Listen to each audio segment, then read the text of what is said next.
21절을 보시겠습니다. 그러므로 내가 한 법을 깨달았노니 곧 선을 행하기 원하는 나에게 악이 함께 있는 것이다. 여기 그러므로 라는 말은 이제 21절로 25절 말씀이 14절로 20절까지의 말씀의 요약이라는 것을 의미합니다. 바울은 7장의 마지막인 21절로 25절에서 율법 아래서 의문에 묵은 것으로 섬기는 신자의 이중적 실상에 대하여 생생하게 요약 정리합니다. 그것은 바로 두 개의 자아, 두 개의 법, 두 개의 부르짖음, 두 개의 종로릇입니다.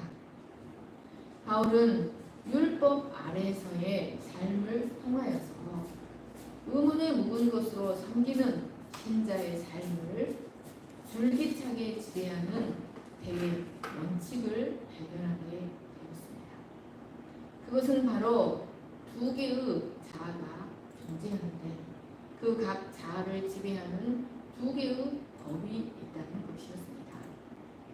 즉 선을 행하기 원하는 자신 안에 언제나 악을 행하기 원하는 자아가 버젓이 함께하고 있다는 것이었습니다. 여기 함께 있다라는 말은 뗄 수 없게 딱 붙어있다라는 뜻입니다. 이 악을 행하기 원하는 자아는 선을 행하기 원하는 자아 곁에서 딱 붙어 있습니다. 그런데 그냥 붙어 있기만 하는 것이 아니라 내가 선을 행하려 하는 모든 순간마다 불쑥 튀어나와 자신의 존재를 드러내며 선을 행하려 하는 모든 지체를 지배하여 결국은 선보다 악을 행하게 하도록 하고 맙니다. 이것이 바울이 자신이 율법 아래 있을 때 자신 안에서 발견한 그의 법칙이었습니다.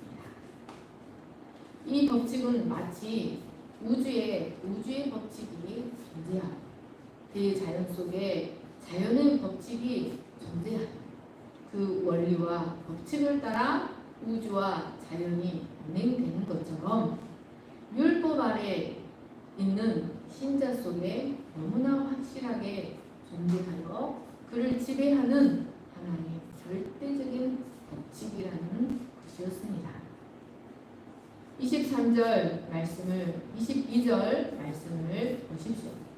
내 속사람으로는 하나님의 법을 즐거워하네. 여기 속사람은 육신과 대조되는 그리스도 안에서 성령으로 거듭난 자아를 가리킵니다.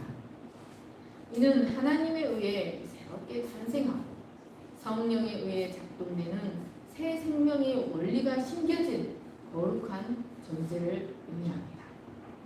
골로새서 3장 9절 10절, 에베소서 4장 22, 24절을 보십시오. 너희가 서로 거짓말을 하지 말라. 옛사람과 그 행위를 벗어버리고 새 사람을 입었으니 이는 자기를 창조하신 이의 형상을 따라 지식에까지 새롭게 하심을 입은 자니라.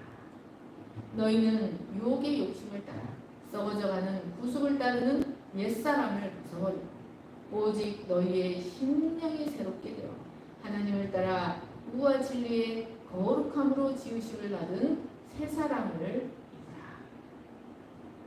여러분, 이 속사람은 자기를 창조하신 이의 형상을 따라, 즉 하나님의 형상을 따라 지음받은 새 사람입니다. 지식에까지 새롭게 하심을 입은 사람은 의와 진리의 거룩함으로 지으심을 받은 새 사람인 것입니다. 이 속사람은 우리의 몸이 죽어서 무덤에서 썩고 있는 중에도 영원히 죽지 않고 살아서 계속되는 우리 존재의 진정한 본질입니다. 이 세 사람은 눈으로는 결코 보이지 않고 우리의 가장 깊고 진실된 본질이기 때문에 바울은 이 세 사람을 속사람이라고 표현하였습니다. 여러분, 그리스도 안에 있으면 우리의 겉사람은 날로 후패하여져 가지만 우리의 속사람은 성령에 의해 날로 새로워져 간다는 것을 기억하시기를 축원합니다. 그러면 이 거룩한 속사람의 특징은 과연 무엇입니까? 그것은 하나님의 법을 즐거워한다는 것입니다. 여기 즐거워하다, 쉰에도 많이는 함께 행하기를 사랑한다 라는 뜻입니다. 이는 단순히 율법을 동조하고 시인하는 정도가 아니라 내면적으로 깊이 율법은 나의 사랑이며 율법은 나의 기쁨이라고 뜨겁게 고백한다는 의미가 들어있습니다. 바울은 이 시네도마이라는 단어를 문장의 맨 앞에 둠으로써 거듭난 속사람이 하나님의 법을 얼마나 기뻐하는지를 강조하였습니다. 이렇게 거듭난 그리스도인의 내면 속에는 하나님에 의해 새롭게 창조된 속사람, 하나님의 법을 너무나 사랑하고 기뻐하고 그것을 간절히 추구하는 이 자아가 존재합니다. 그러나 동시에 그에게는 또 다른 자아, 겉사람이 존재합니다. 23절 말씀을 보십시오. 내 지체 속에서 한 다른 법이 내 마음의 법과 싸워 내 지체 속에 있는 죄의 법으로 나를 사로잡는 것을 보는도다. 하나님의 법을 즐거워하는 내 속사람과 달리 내 속에는 또 다른 자아가 존재합니다. 이 내 지체 속에 존재하는 또 다른 자아를 지배하는, 압도적으로 지배하는 법이 있습니다. 그것은 바로 죄의 법입니다. 바로 이 악의 법, 죄의 법이 내 마음이 하나님의 법을 행하려 할 때마다 사사건건 발동하여 마침내 내 지체를 하나님의 법을 이루는 의의 도구가 되게 하는 것이 아니라 죄의 법을 이루는 불의의 도구, 욕망의 도구가 되게 해버립니다. 여기 내 마음의 법과 싸워라는 안티스트라투오에는 대항하여 군사적 행동을 실시하다라는 뜻입니다. 이는 그 싸움이 얼마나 치열한가라는 것을 보여줍니다. 그런데 바로 이 단어에서 전략이라는 단어, 영어 단어 strategy가 나왔습니다. 이는 우리 지체 속에 역사하는 죄의 법이 어떻게 마음의 법과 싸우는가를 잘 가르쳐줍니다.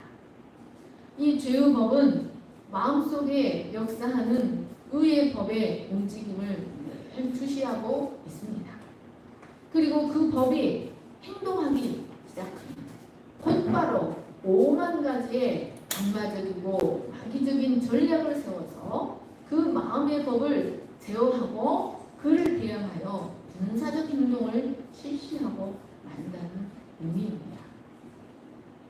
우리 지체 속에 역사하는 죄의 법은 마음의 법에 대항하여 온갖 매력적인 이유를 대며 선을 행하지 말고 악을 행할 것을 마음의 법의 행동을 제지합니다.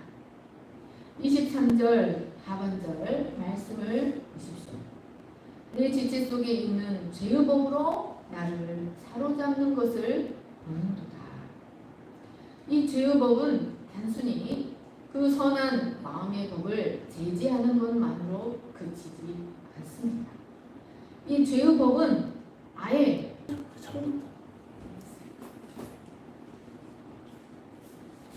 이 죄의 법은 단순히 선한 마음의 법을 제지하는 것으로 그치지 않습니다. 아예 이 죄의 법은 마음의 법을 자신의 포로로 삼아버립니다. 여기 사로잡아보다 아이크 말로티 조타는 전쟁 포로로 잡아온다 한다라는 뜻입니다. 이 동사는 현재 분사형으로 기록되어 있어 매번 계속해서 주요 법에게 회비하고 포로로 잡혀가고만 만나는 사실을 증거합니다. 그런데 이 말의 원래적 의미는 참으로 위협하여 목적지로 끌고 가다라는 뜻이 있습니다. 그러니까 예를 들어서 두 명의 검투사가 치열하게 엎치락 뒤치락 목숨을 걸고 삽니다. 그러다 한 사람이 다른 사람을 넘어뜨리면 승리한 그 사람은 넘어진 사람의 몸에 창을 들이댑니다. 그리고 네가 만일 도망가면 이 창이 너를 꿰뚫을 것이다. 너는 반드시 나와 함께 저곳까지 가야 한다. 라고 어서 가. 라고 말합니다. 그러면 넘어진 사람은 그 창끝 앞에서 철저히 무능한 자가 됩니다. 그리고 자기를 사로잡은 자가 지시하는 곳까지 갈 수밖에 없는 것을 의미하는 단어인 것입니다. 이것이 바로 내 마음의 법과 죄의 법이 함께 존재하는 나의 현실 주소입니다. 바울은 이렇게 자신의 삶 가운데서 경험되었던 치열한 내적 갈등을 성령의 조명 가운데서 통찰해 본 결과 자신 안에 두 개의 자아와 두 개의 법이 존재하는데 이 둘이 잠시의 휴전도 없이 끊임없이 대적하고 치열한 교전을 벌인다는 심오한 원리를 발견하게 되었던 것이었습니다. 이로 인해 율법 안에서 의문에 먹은 것으로 하나님을 섬기고자 하는 성도의 마음은 끊임없이 혼란과 갈등을 반복하는 전쟁터가 되고 맙니다. 그리고 자신의 깊은 마음의 법과는 달리 자기의 지체 안에 역사하는 막강한 죄의 법을 이기지 못하고 원하지 않는 것을 계속 행하고 행함으로 말미암아 자신을 하나님의 진노 아래 놓이게 하고 마는 이 모순된 현실을 보고 단식합니다. 바울은 이를 통하여 다시 한번 자신이 율법이 죄라고 말한다고 자신을 비난하는 자들을 향해서 사람이 죄를 범하는 것은 율법의 책임이 있는 것이 아니라 그 사람 속에 역사하는 죄의 법에 있다라는 것을 증거합니다. 그리고 더 나아가 율법은 죄에 대해서도 책임을 지지 않을 뿐만 아니라 구원에 대해서도 책임을 지지 않는다는 사실을 증거합니다. 율법은 죄를 밝혀내고 깨닫게 하는 면에서는 거룩하고 선하지만 구원에 대해서는 전적으로 무력하다는 것입니다. 사랑하는 여러분, 우리는 바울의 이 고백을 통하여 사람에게는 세 가지의 눈이 있다는 사실을 발견하게 됩니다. 첫째로 모든 사람이 가지고 있는 육체의 눈입니다. 사람들은 이 눈으로 세상을 바라보고 사물의 겉모습을 파악합니다. 그러나 거듭난 자에게는 거듭나지 않은 자에게는 결코 없는 영적 눈이 있습니다. 우리는 이 눈으로 하나님의 세계를 보고 하나님의 법을 봅니다. 그리고 이 눈으로 그리스도를 보고 그리스도와 교제합니다. 그런데 우리에게는 이 영적인 믿음의 눈 외에도 더 깊은 세 번째의 눈이 반드시 있어야 합니다. 그것은 바로 자신의 영적 상태를 통찰할 수 있는 눈입니다. 바울은 자신의 영적 상태가 어떠한지를 통찰할 수 있는 눈을 갖게 되었던 것입니다. 그 눈으로 자신을 살펴볼 때 자신의 지체 안에 있는 죄의 법이 매번 자신을 어떻게 모략하여 포로로 사로잡아가는지를 볼 수가 있었습니다. 신앙이 성숙하다고 하는 자들은 모두 이 눈이 있어야 합니다. 신앙이 성숙하기를 원하는 자들, 믿음의 더 높은 단계로 나아가기를 원하는 자들은 반드시 이 눈을 갖고 있어야 합니다. 그럴 때 자신이 지금 하나님이 원하시는 길로 가고 있는지, 아니면 죄의 법에 사로잡혀 불의를 향해 가고 있는지, 또는 자신이 어떤 방식으로 자주 동일한 죄에 넘어지는지, 자신이 자신의 죄를 어떻게 합리화하려 하는지를 발견하고 기회를 이길 수가 있게 됩니다. 고린도전서 13장 5절을 보십시오. 너희는 믿음 안에 있는가? 너희 자신을 시험하고 너희 자신을 확증하라. 예수 그리스도께서 너희 안에 계신 줄을 너희가 스스로 알지 못하느냐? 그렇지 않으면 너희는 버림을 받은 자니라. 여러분, 우리는 반드시 이 눈을 가져야 합니다. 이 눈은 우리가 잠잠히 하나님의 말씀 앞에 머물러 있고자 할 때, 하나님의 말씀 앞에 고요히 머물러 있을 때 성령께서 우리 안에 허락해 주십니다. 그리고 자신을 깊이 통찰하고 옛사람을 쳐서 복종시키는 삶을 살아갈 수가 있게 됩니다. 24절 말씀을 보십시오. 오라, 나는 곤고한 사람이다. 이 사망의 몸에서 누가 나를 건져내랴. 바울은 성도의 이러한 모순의 상태를 곤고한 사람이다, 사망의 몸이다 라고 표현하며 단식합니다.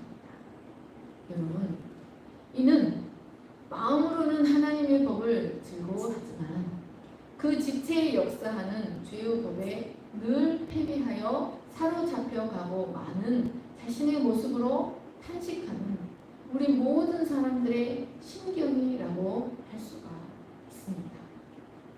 여기 권고하다 탈라이포로스는 꽃을비에 꿰뚫림을 당하는 듯한 영속적인 시련이라는 뜻입니다.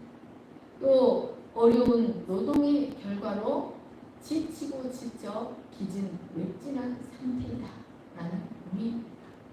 여러분, 꼬챙이에 꿰뚫림을 계속해서 당해 있다고 한번 생각해 보십시오. 얼마나 아프고 얼마나 고통스럽겠습니까? 당시 이 단어는 육체적으로나 정신적으로 극심한 고통의 상태, 너무나 비참한 재난의 상태, 또는 전쟁에서 완전히 패배하여 적의 포로가 된 기진맥진한 병사의 모습을 묘사할 때 주로 사용되는 단어였습니다. 그런데 여기서는 한마디로 비록 거듭나기는 했지만 그리스도의 은혜가 아니라 자기 힘으로 율법을 지키려 하다가 지치고 또 지쳐서 기진맥진하여 마침내 주의 포로가 되고 마는 성도의 절규라고 할 수가 있는 것입니다. 바울은 이를 통하여 인간의 지체 안에 자리 잡고 역사하는 죄의 법이 얼마나 강력한지를 증거합니다. 또 그 죄의 법 때문에 사람이 얼마나 깊은 곤고함을 겪는지를 보여줍니다. 이렇듯 죄는 인간의 안식을 철저하게 파괴하고 마침내 곤궁에 처하게 하고 말지만 인간은 그 누구도 결코 그 스스로의 힘으로는 이 지체 가운데 역사하는 죄의 세력에서 해방되지 못합니다. 이제 바울은 이렇게 복음이 아니라 율법으로, 성령이 아니라 육신으로 그 마음의 법을 섬기려 하다가 실패하고 죄의 법에 지배당하고 마는 자신의 상태를 이제 사망의 몸이라고 표현합니다. 이는 매우 극단적인 표현인 것 같지만 사실은 의문의 묵은 것으로 섬기는 사람의 영적 실존을 가장 생생하게 표현한 것입니다. 사망의 몸이란 고대 세계에서 살인을 한 사람에게 가하는 형벌이었습니다. 그러니까 살인을 범한 사람에게 살해를 당한 사람을 꽁꽁 함께 묶어놓고 있게 하는 것입니다. 이 살인자는 자신의 몸에 꽁꽁 묶여 점점 부패해져 가는 죽은 사체를 보는 이 사체를 볼 때 얼마나 공포스럽고 고통스럽겠습니까? 그는 동시에 자신의 몸도 함께 썩고 부패해져 가는 공포를 겪어야만 했을 것입니다. 그런데 이것이 바로 마음으로는 하나님의 법을 즐거워하여 선을 행하기를 원하지만 그 자아 곁에 버젓이 악을 행하기 원하는 자아가 함께 꽁꽁 묶여 있다는 것입니다. 이것이 바로 율법 안에 있는 우리 인간의 실상입니다. 어떤 사람은 이런 실존을 무덤에서 나온 나사로로 표현하기도 하였습니다. 그러니까 성령에 의하여 영적으로 죽은 상태에서 살아나오기는 하였지만 아직 손발이 꽁꽁 묶인 상태에 있다는 것입니다. 바울은 이런 자신의 상태를 두고 오라 나는 권고한 사람이다. 이 사망의 몸에서 누가 나를 건져내랴 라고 탄식합니다. 이것이 바로 은혜가 아니라 율법으로 성령이 아니라 자신의 의지로 하나님을 섬기려 하는 자들의 실존으로 탄식입니다. 그러나 여러분, 이 고백은 단순히 죄로 인한 정죄와 심판의 두려움에 대한 고통의 절규만은 아닙니다. 이 단식은 아무도 이런 나를 건져낼 수 없다는 절망의 부르짖음이 아닙니다. 이 부르짖음은 이런 자신을 건져낼 누군가가 있을 것이다 라는 기대와 갈망의 부르짖음입니다. 동시에 이 고백은 우리의 진정한 구속자이신 하나님 앞에서 나는 자신을 의롭게도 거룩하게도 할 수 없는 철저히 무능한 자라는 사실을 진실되게 발견하고 인정하는 고백입니다. 그 마음이 한없이 낮아져 그 마음이 한없이 정결해져서 오직 그리스도가 이루어 가시는 진정한 성화가 이루어지기 시작하는 출발점이 되게 하는 고백입니다. 25절 말씀입니다. 우리 주 예수 그리스도로 말미암아 하나님께 감사합니다. 그런즉 내 자신이 마음으로는 하나님의 법을 육신으로는 죄의 법을 섬긴다. 여러분, 바울은 오라 라고 절규한 후 곧바로 우리 주 예수 그리스도로 말미암아 하나님께 감사하리로다 라고 확신에 넘치는 감사의 외침을 외칩니다. 이 외침은 동일한 한 사람이 부르짖는 또 다른 외침입니다. 그러니까 이것은 율법의 한계를 깨닫는 동시에 하나님의 아들이 이루어 놓으신 복음의 능력에 대한 기대로 인한 외침인 것입니다. 여기에는 매우 중요한 두 개의 단어가 들어있습니다. 바로 첫째, 감사하리로다 카리스입니다. 이는 은혜, 호의, 친절, 감사라는 뜻입니다. 이 카리스라는 단어는 신약 성경에서 주로 바울 서신에서 많이 사용되었습니다. 바울은 주로 예수 그리스도를 통한 구원의 도를 강조할 때 이 카리스라는 단어를 많이 사용하였습니다. 그에게 있어서 카리스는 바로 그리스도의 대속의 죽음 안에서만 발생할 수 있는 하나님의 구원 행위의 본질이었습니다. 여러분, 하나님의 구원의 본질은 철저히 은혜입니다. 철저히 호의입니다. 철저히 우리를 향한 100% 친절입니다. 바울의 서신서들을 살펴보면 치열한 논쟁들이 발견되는데 그 논쟁들의 정점에서 율법의 대척점에 있는 단어가 바로 언제나 카리스였습니다. 그에게 있어서 죄로 오염된 인간이 그 육신의 굴레, 비참한 사망의 몸에서 구원받을 수 있는 유일한 해결책은 오직 하나님의 아들 예수 그리스도의 십자가와 부활로 말미암은 하나님의 은혜밖에는 없었습니다. 로마서 8장 3, 4절을 보십시오. 율법이 육신으로 말미암아 연약하여 할 수 없는 그것을 하나님은 하시나니 곧 죄로 말미암아 자기 아들을 죄 있는 육신의 모양으로 보내어 육신의 죄를 정하사 육신을 따르지 않고 그 영을 따라 행하는 우리에게 율법의 요구가 이루어지게 하려 하십니다.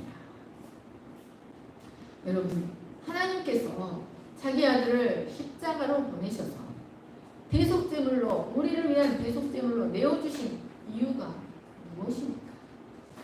그것은 바로 우리 지체 가운데 강력하게 역사하는 죄의 법을 이기고 그 마음의 법이 그토록 간절히 소망하는 율법의 요구가 이루어지도록 하기 위해서 자기의 아들을 십자가로 보내신 것이었습니다.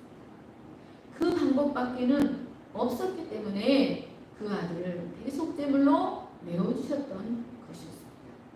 우리는 오직 이 카리스, 은혜를 통해서만 하나님의 호의를 통해서만 우리 지체 가운데 깊이 압도적으로 역사하는 죄의 법을 이겨내고 이 비천하고 곤고한 사망의 몸이 죄로부터 해방되고 그리스도와 같은 영광의 몸으로 변화되어져 갈 수 있습니다. 바울은 이 사실을 깊이 깨달았고 깊이 경험했기에 우리 주 예수 그리스도로 말미암아 하나님께 감사하리구나 라고 찬양을 터뜨릴 수밖에 없었던 것이었습니다. 둘째로 중요한 단어는 바로 퀴리오스, 주입니다. 헬라 세계에서 퀴리오스는 바로 노예와 반대되는 위치에 있는 사람이었습니다. 고용주, 소유주, 권위자, 통치자, 권력자, 퀴리오스입니다. 복음의 능력을 깨달은 바울에게 있어서 퀴리오스가 될 수 있는 분은 오직 예수 그리스도 한 분뿐이었습니다. 그는 늘 예수 그리스도를 퀴리오스로 고백하고 자신을 둘로스로 고백하며 종의 위치에 두었습니다. 여러분, 그에게 있어서 자신의 운명을 좌지우지하실 수 있는 유일한 권위자, 그에게 오늘은 이것을 하고 내일은 이것을 하라 라고 명령할 수 있는 퀴리오스는 오직 자신을 그 비참한 사망의 몸에서 구원하신 예수 그리스도밖에는 없었습니다. 바로 그 그리스도가 우리의 구원의 여정을 주체적으로 주권적으로 이끌어 가시는 퀴리오스 주님이 되십니다. 25절 말씀을 보십시오. 그런즉 내 자신이 마음으로는 하나님의 법을 육신으로는 죄의 법을 섬깁니다. 이 말씀은 14절로 24절 말씀을 한마디로 요약한 것입니다. 지금까지 말씀은 한마디로 내 자신이 마음으로는 하나님의 법을 육신으로는 죄의 법을 섬긴다라는 것이었습니다. 특별히 여기 섬긴다라는 말은 노예로서 섬긴다라는 것을 의미했습니다. 그러니까 내 자신이 마음으로는 하나님의 법의 노예이지만 육신으로는 죄의 법의 노예라는 것입니다. 이것은 그 지체 속에 역사하는 죄의 법이 얼마나 강한가라는 것을 가르쳐줍니다. 이것이 바로 비록 거듭났지만 온전히 성령의 통치 아래 온전히 거하지 못하는 우리의 실존입니다. 하지만 이 고백은 단순히 바울이 14절부터 했던 이 명제들의 요약이 아닙니다. 이 고백은 진정한 해방, 진정한 구속, 완전한 구원을 소망하며 우리의 실존을 객관적으로 정의해내는 고백입니다. 여러분, 우리의 소망은 이 죄의 법을 이기고 우리가 그토록 기뻐하는 하나님의 법을 이루는 것입니다. 바울은 비록 그 죄의법을 늘 함께 하지만 반드시 이 썩을 것이 썩지 아니함을 입을 것이고 이 죽을 것이 반드시 죽지 아니함을 입게 될 것이라는 궁극적인 구원을 바라보고 늘 소망을 잃지 않았습니다. 비록 내 마음의 법과 죄의 법 사이에 치열한 교전은 우리의 종말의 날까지 계속 될 것이지만 이 사망의 몸에서 우리는 점점 해방됩니다. 마침내 완전히 해방되는 날이 반드시 오고야 말 것이라는 확신을 가지고 살았던 것입니다. 말씀을 정리하겠습니다. 바울은 이 7장에서 복음 아래 있는 성도 그리고 율법 아래 있는 성도의 보편적이고 객관적인 실존을 우리라는 복수형을 통하여 표현하였습니다. 여러분, 죄의 원리, 구원의 원리는 일반적이고 보편적이며 객관적입니다. 그러나 동시에 바울은 나라는 단어를 24번씩이나 사용하면서 이 구원 일반적이고 보편적이고 객관적인 죄의 원리, 구원의 원리가 반드시 각 개인이 주관적으로 경험하고 고백하고 개인화시켜야 할 문제임을 나타내었습니다. 여러분, 믿음은 남들이 말하는 신념에 동조하는 것이 아닙니다. 믿음은 철저히 개인적이고 내밀하며 실제적인 것입니다. 믿음은 어떤 특별한 위인들이 그들의 투쟁으로 얻어낸 삶의 모습과 축복을 듣고 그것을 동경하거나 염원하는 것으로 충분하지 않습니다. 믿음은 반드시 하나님의 복음의 말씀, 성령의 은혜를 주체적으로, 개인적으로 경험하고 그리스도 안에서 자신의 믿음의 성장을 이루어 나가야 합니다. 제가 기도하겠습니다.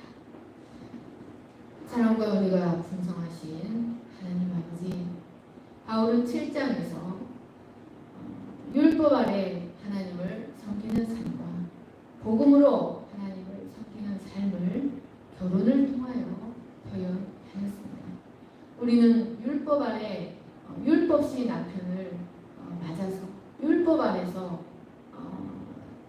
의를 행하고자 하고 또 거듭난 후에도 그 습성이 남아있어 은혜를 의지하기보다 율법과 자신의 힘을 의지하여 하나님의 뜻을 이루려 하다가 결국은 실패하고 그 마음은 늘 치열한 전쟁에 그치지 않는 전쟁터와 같은 상태가 되고 말았습니다. 우리의 마음은 언제나 혼란과 갈등과 번민의 모순이 이루어지는 전쟁터입니다. 그러나 바울은 이런 우리의 실존은 곤고한 상태, 사망의 몸이었습니다. 그러나 바울은 우리 주 예수 그리스도로 말미암아 하나님께 감사하리로다 라고 고백합니다. 하나님 아버지, 이런 우리가 우리 지체 속에 역사하는 죄의 법을 이길 수 있도록 하기 위해서 예수님, 하나님은 자기 아들을 십자가의 대속 제물로 허락하셨습니다. 우리가 바로 이 은혜 때문에 우리 지체에 한없이 압도적으로 역사하는 죄의 법을 이길 수 있는 줄을 믿습니다. 오직 하나님의 호의로 베풀어 주신 하나님의 절대적 친절로 베풀어진 이 은혜만이 우리를 육신의 굴레에서 벗어나 그리스도의 영광의 모습으로 변하게 하실 줄을 믿습니다. 하나님, 이 믿음이 바로 나의 지극히 개인적이고 나의 주체적인 믿음이 될 수 있도록 우리 각자의 심령 속에 하나님께서 살아 역사하여 주시기를 간절히 기도합니다. 감사하며 거룩하신